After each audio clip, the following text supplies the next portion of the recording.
नमस्कार दोस्तों, the retail banker channel में आपका स्वागत है। तो दोस्तों, पिछले वीडियो में मैंने आपसे विद्या लक्ष्मी लोन में क्या क्या डॉक्यूमेंट्स लगेंगे इसके बारे में बात की थी। तो वहाँ मैंने कुछ इम्पॉर्टेंट डॉक्यूमेंट्स जो कि लोन प्रोसेसिंग के दौरान ज़रूरत होंगी उसके बारे में बातें की हैं। तो वो अगर आप चाहें तो देख सकते हैं, उस वीडियो का लिंक मैं डिस्क्रिप्शन में डाल दूँगा। तो दोस्तों, इस वीडियो में हम स्टेटमेंट ऑफ पर्पस की बात करने वाले हैं। हम जानेंगे कि अगर आप एक एजुकेशन लोन के लिए ऑनलाइन अप्लाई करते हैं तो क्या आपको एक स्टेटमेंट ऑफ पर्पस अलग से एक्स्ट्रा देना चाहिए। तो बिना किसी देरी के दोस्तों वीडियो स्टार्ट करते हैं। तो दोस्तों, स्टेटमेंट ऑफ पर्पस का क्या मतलब है। तो देखिए फ्रेंड्स, जब आप एक लोन के लिए अप्लाई करते हैं तब क्या होता है कि मान लीजिए आपने एक ऐसे ब्रांच में, बैंक के ब्रांच में अप्लाई किया है जहाँ पे वहाँ के ना मैनेजर या कोई आपको पहचानते नहीं है, या फिर आपकी कोई एग्जिस्टिंग बैंकिंग रिलेशनशिप वहाँ पे नहीं है। तो वहाँ पे आपको जाके आप एज ए कंप्लीट स्ट्रेंजर जब लोन अप्लाई करते हैं तो बैंकर्स के लिए भी उसको आपकी क्रेडिट वर्थिनेस या फिर आपकी जो कोर्स की क्या क्वालिटी है इसको असेस करना बहुत मुश्किल हो जाता है। और मान लीजिए, मैं अपने एक्सपीरियंस से ही बोल रहा हूँ, जो मैं पिछले 5 साल बैंक में काम किया था, तो बहुत सारे एप्लीकेशन उसी की वजह से या तो वहीं पे समरली रिजेक्ट हो जाती हैं या फिर मान लीजिए कि आगे प्रोसेस नहीं किया जाता है। तो अगर आप एक statement of purpose as an extra document अपने एप्लीकेशन में ऐड करेंगे तो मान लीजिए दोस्तों, मैं गारंटी के साथ कह सकता हूँ कि आपकी जो एप्लीकेशन है बहुत जल्दी प्रोसेस होगी। और ये चीज़ आप भी समझ सकते हैं कि अगर आप एक छोटा सा कोई एक इंट्रोडक्शन देते हैं अपने बारे में और अपने कोर्स के बारे में बताते हैं, अपने इंटरेस्ट के बारे में बताते हैं, तो इससे बैंक को भी थोड़ी सती है। तो फिर हम लोग चलते हैं कि स्टेटमेंट ऑफ पर्पस में आपको क्या क्या इंक्लूड करनी चाहिए। तो दोस्तों, यहाँ पे बात ये आ जाती है कि लोन सैंक्शन होने से पहले आपका एक इंटरव्यू होगा। इंटरव्यू मान लीजिए जो ब्रांच मैनेजर हैं या फिर वहाँ के जो क्रेडिट मैनेजर हैं दोनों मिलके कर सकते हैं, या फिर वो लोग आपको इंडिविजुअली भी बुला के ये एक प्रिलिमिनरी प्री सैंक्शन इंस्पेक्शन या फिर मान लीजिए एक इंटरव्यू टाइप का होता है, ताकि वो आपके कैंडिडेचर को समझ सके और ये जान सके कि आप एग्जैक्टली क्या कोर्स करना चाह रहे हैं, आपकी क्या बैकग्राउंड है, आप पढ़ाई में कैसे हैं और आपका व्यवहार आचरण कैसा है। यहाँ मैंने टोटल 6 पॉइंट्स कवर करी हैं कि आपके जो एप्लीकेशन है या स्टेटमेंट ऑफ पर्पस है उसमें क्या क्या कवर होनी चाहिए। पहला है, start with a background story on your profile.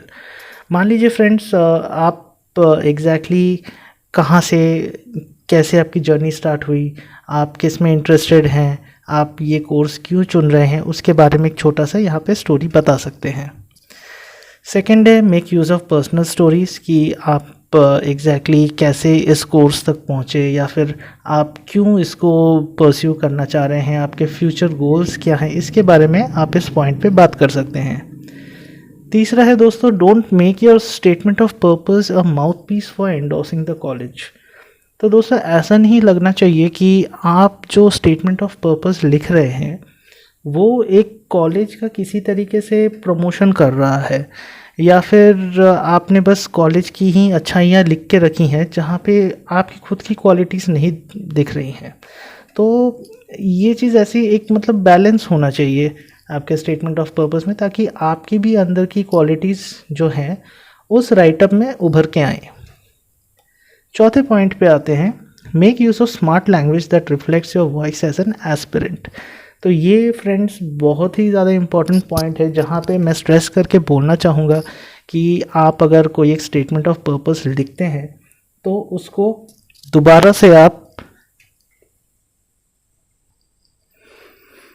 हाँ दोस्तों माफ़ कीजिएगा, तो चौथे पॉइंट पे मैं ये बोल रहा था कि आप जो है स्मार्ट लैंग्वेज का उपयोग ज़रूर करें। इसका कहने का मतलब ये है कि आप जब भी कोई एक स्टेटमेंट ऑफ पर्पस लिखते हैं तो उसमें ग्रामेटिकल एरर्स का ज़रूर चेक करें और स्पेलिंग्स वगैरह अपनी करेक्ट उसमें से देख लें कि आपने जो लिखा है एक्चुअली में सही स्पेलिंग है कि नहीं, और स्लैंग लैंग्वेज या फिर शॉर्ट फॉर्म्स एकदम ही अवॉइड करें अपने स्टेटमेंट ऑफ पर्पस में। चलते हैं 5वें पॉइंट की तरफ। Keep your statement of purpose personal and short for greater impact. दोस्तों, ज़्यादा से ज़्यादा आप जो स्टेटमेंट ऑफ पर्पस लिखेंगे उसको कोशिश कीजिएगा कि 300 वर्ड्स के अंदर ही रखें, ताकि जो सामने वाला रीडर है या जो बैंकर है उसको आपका जो स्टेटमेंट ऑफ पर्पस है वो पढ़ने में थोड़ी सहूलियत हो और उनका भी इंटरेस्ट बना रहे। और आखिरी में जो पॉइंट आपको ध्यान रखना है वो है your statement of purpose is all with respect to you and your accomplishment and desires. तो दोस्तों, ये जो आपका स्टेटमेंट ऑफ पर्पस है उसमें आपको ये दिखाना है कि आप बैकग्राउंड में क्या अचीव करते हुए आए हैं और इन फ्यूचर जाके क्या करना चाह रहे हैं। तो ये जो आपका जो कोर्स का चॉइस है, तो इससे भी ये चीज़ दर्शाएगा कि मान लीजिए आप कंप्यूटर प्रोग्रामिंग में बहुत इंटरेस्टेड हैं, कोडिंग आपको बहुत अच्छी लगती है, इसलिए आप एक कंप्यूटर से रिलेटेड कोर्स करने वाले हैं।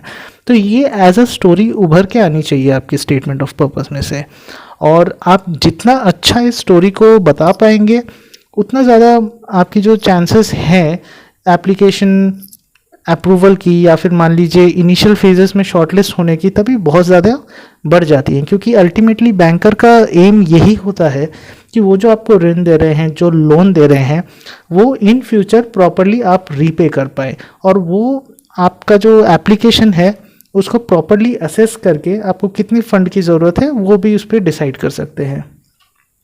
तो यही कुछ पॉइंट्स थी दोस्तों जो मैं आपसे शेयर करना चाह रहा था। तो आपको अगर लगता है कि मैंने कोई पॉइंट मिस किया है तो मुझे कमेंट सेक्शन में ज़रूर बताइएगा, और अगर आप चाहते हैं कि मैं ऐसे वीडियोस और भी लाता रहूं आपके लिए तो ज़रूर कमेंट सेक्शन में मुझे बताइए, और प्लीज़ मेरे चैनल को ज़रूर सब्सक्राइब करें और इस वीडियो को एक लाइक ज़रूर दें। धन्यवाद।